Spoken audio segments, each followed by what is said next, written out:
Hello everyone, welcome to my royal Bengal work. চলুন আপনাদেরকে এই মার্বেল পালিশ মেশিনে, লক্ষ্মী মেশিন অথবা বাংলা মেশিন আপনারা যেমন বলেন, বাংলা মেশিন কেউ কেউ বলে, কেউ কেউ লক্ষ্মী মেশিন বলে। তো এই মেশিনটিতে ডায়মন্ড লাগানোর সহজ পদ্ধতি আপনাদেরকে দেখাবো এবং খুব সহজেই ডায়মন্ডটি লাগিয়ে ফেলবেন। তার আগে আপনাদেরকে বলি, যারা যারা আমার এই চ্যানেলটিতে নতুন ভিডিও দেখছেন তাদেরকে বলছি, প্লিজ আপনারা সাবস্ক্রাইব করে নিন আর বেল আইকনটি অন করে দিন, কারণ আমার যত ভিডিও এই চ্যানেলটিতে আপলোড দেব সর্বপ্রথম আপনার কাছে নোটিফিকেশান চলে যাবে। চলুন আমি ডায়মন্ডটি কেমন লাগাচ্ছি আপনারা দেখে। এই হলো আমাদের ডায়মন্ড। এই ডায়মন্ডটিকে আমি এই মেশিনটিতে লাগাবো।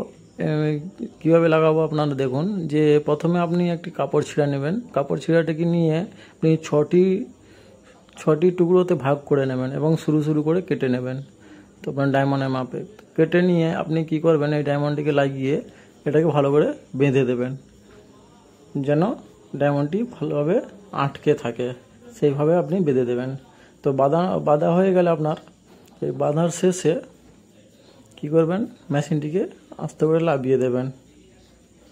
আর আমার বাঁধা কমপ্লিট। তো এই বাঁধা কমপ্লিট দেখলেন, এবার এই মেশিনটিকে আস্তে করে লাভিয়ে দেবেন। আপনাদের ভালো লেগে থাকলে লাইক করুন, শেয়ার করুন আর সাবস্ক্রাইব করে দিন এবং সবাই ভালো থাকবেন।